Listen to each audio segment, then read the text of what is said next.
नमस्कार साथियों, मैं कुंदन झा पूर्वांचल न्यूज़ नेशन में आपका हार्दिक स्वागत करते हैं। अभी हम पटना में हैं और हमारे आज स्टूडियो में ब्रिजकांचल उत्थान अभिनव अभियान के संयोजक विनोद कुमार सिंह जी आए हुए हैं, जो कि वैशाली, जो कि भगवान बुद्ध की धरती है, वहाँ के रहने वाले हैं। और आज जो ये संगठन है, कैसे ये कार्य करती है, इस संगठन को क्यों बनाना पड़ा, इन सारे मुद्दों पे विनोद जी आज चर्चा करने के लिए हमारे स्टूडियो में आए हुए हैं। स्वागत है आपका।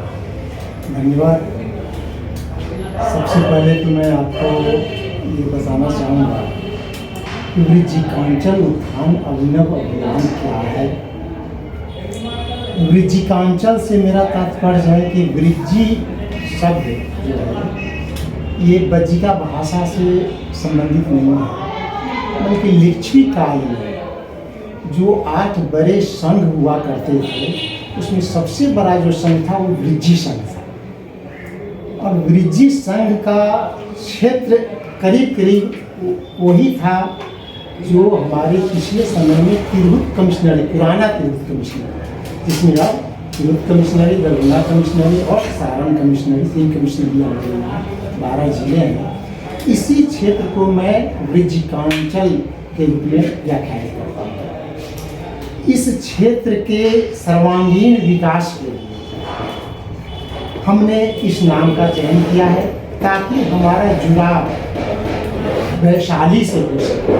क्योंकि वैशाली लिच्छवी गणराज्य के रूप में विश्व में जाना जाता है और आज सारे विश्व में लोकतंत्र की एक अपनी महिमा है, एक अपना स्थान है। सारे बड़े राष्ट्र और सबसे उत्तम राष्ट्र के रूप में या सरकार की व्यवस्था के रूप में लोकतंत्र को माना गया है। तो हमारी वैशाली लोकतंत्र की जननी होने के नाते हम वैशाली को महिमामंडित और पुराने जो इसके गौरव है उसको प्राप्त करने के लिए ये ब्रिजकांचल उत्थान अभिनव अभियान का मैंने एक अभियान चला रखा है विगत 8-9 वर्षों से। इस संबंध में मैं तमाम बड़े लोगों से, विद्वान लोगों से और आम लोगों से, हर प्रकार के लोगों से मैंने अपने विचार को शेयर किया है। सोशल मीडिया जो है उस पर भी, फेसबुक वगैरह पर मैं लिखता रहता हूँ और ऐसे स्कूल कॉलेजों में भी अनेकों बार बैठकें करके लोगों से विचार विमर्श करके और इसके स्वरूप को निखारने के लिए चेष्टा कर रहा हूँ। इस क्षेत्र के विकास के साथ ही साथ मेरा एक जो बड़ा उद्देश्य है कि विश्व की लोकतांत्रिक व्यवस्था को स्वीकार करने के बावजूद लोकतंत्र एक नाम तो प्रचलित हो गया है, लेकिन जो लोकतांत्रिक व्यवस्था में जो होनी चाहिए, जो सुख और सुविधा जो आदमी के चरित्र में आना चाहिए, वो नहीं आया है। सारे विश्व में ये संकट है। आज भी लोकतंत्र के नाम पर हर जगह राजनीति ही हावी है, राजनीति ही चल रही है। क्योंकि लोग ये राजनीति राजतंत्र का विषय है। राजतंत्र को चलाने के लिए राजनीति की जरूरत थी, इसलिए राजनीति को गढ़ा गया था। मुख्य रूप से चाणक्य को आज भी आधार मान के बहुत सारे पंडित हुए हैं राजनीति के, लेकिन अंतिम रूप से चाणक्य को मान के चलते हैं। और उसमें जो साम दाम दंड भेद की नीति से, लेकिन लोकतंत्र में साम दाम दंड भेद चले तो ये लोकतंत्र किस बात का? तो फिर ये लोकतंत्र में राजनीति चल क्यों रही है? राजनीति की पढ़ाई हो रही है, राजनीति के लिए सारे विश्व में यूनिवर्सिटी है, पढ़ाई है, बहुत सारे पुस्तक है, बड़े बड़े सेमिनार हैं। तो लोकतंत्र जब राजनीति के ही बल से चलेगी तो लोकतंत्र का क्या मतलब? तो असल विषय है कि चलना कैसे चाहिए। तो लोकतंत्र को चलना चाहिए लोक नीति से। जिस लोक नीति के बारे में लोगों ने विचार किया ही नहीं। गांधी जी ने इसकी चर्चा की थी, आज़ादी के पूर्व ही कहा था कि हमारा लोकतांत्रिक जब देश होगा तो लोक नीति के आधार पर चलेगा, लोक नीति का सृजन ही करेंगे। और उसका कहीं ना कहीं मूल जो था, कहाँ से लोक नीति विषय कहाँ से लिया जाए, तो उनके निश्चय ही उनके ध्यान में लिच्छवी गणराज्य था, जो विश्व का प्रथम गणराज्य था, तो उनके ध्यान में था। और यहाँ जो व्यवस्था थी, लोकतांत्रिक गणतांत्रिक व्यवस्था को चलाने के लिए जो नीतियाँ थी, उन नीतियों को गांधी जी लोक नीति कहे, इस इसके अलावा अगर ज़रूरत पड़े समय के हिसाब से तो लोगों से विमर्श करें और लोक नीति को और विकसित किया जाए।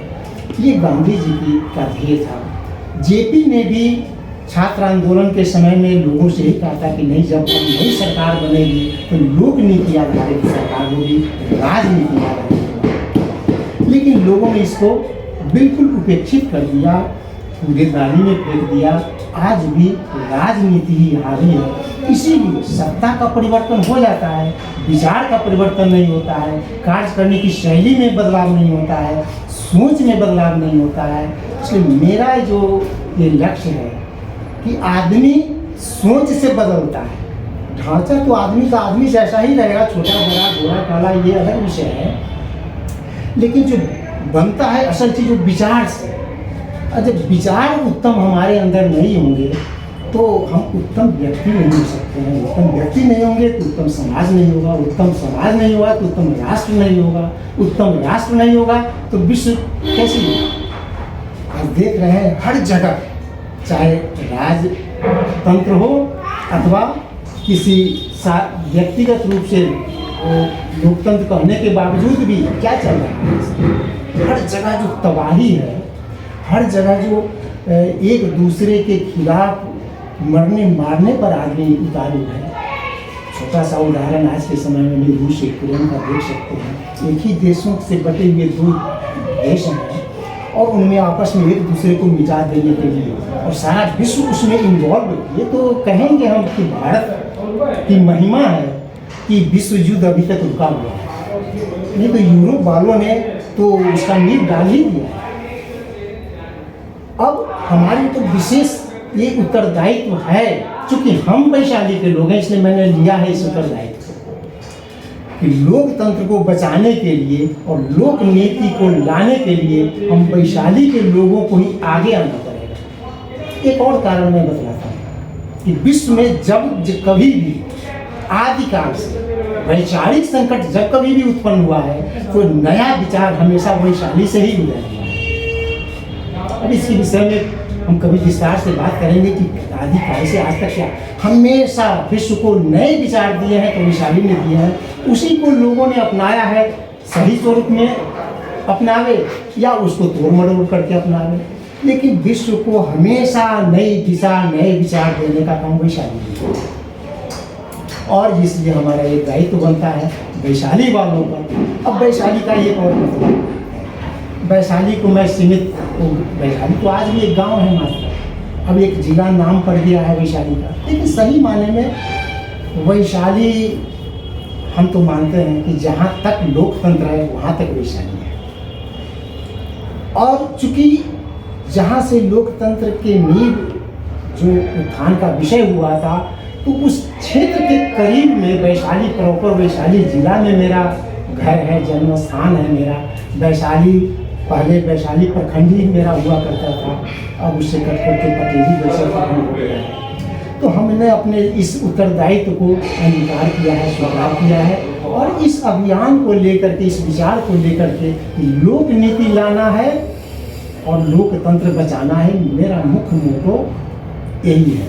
और इसके साथ साथ क्षेत्र के सर्वांगीण विकास के लिए भी जो मैंने अवधारणा अपनी तय की है, लोगों से विचार विमर्श किया है। जैसे अभी केंद्र में कर लेता हूँ कि वैशाली का जब विकास होगा तो धीरे धीरे बिहार का भी विकास होगा, देश का भी विकास होगा और सारा विश्व जो है तब सुख शांति के साथ समृद्धि पाएगा। चलिए, बहुत बहुत हमारे साथ विनोद कुमार सिंह जी थे और बहुत ही सकारात्मक इन्होंने अपने विचार प्रकट किए हैं। जो इनका अभियान है उस अभियान में पूर्ण रूप से लगे हुए हैं और लगातार इनसे हम संपर्क बनाए रखेंगे और इनके जो विचार है आगे चल के जो इनका संगठन है वो किस तरीके से काम करेगा, तो बहुत जल्द हम फिर इनके साथ इंटरव्यू करेंगे। आप बनेंगे पूर्वांचल न्यूज़ के साथ। मैं कुंदन झा, पूर्वांचल न्यूज़, पटना, बिहार।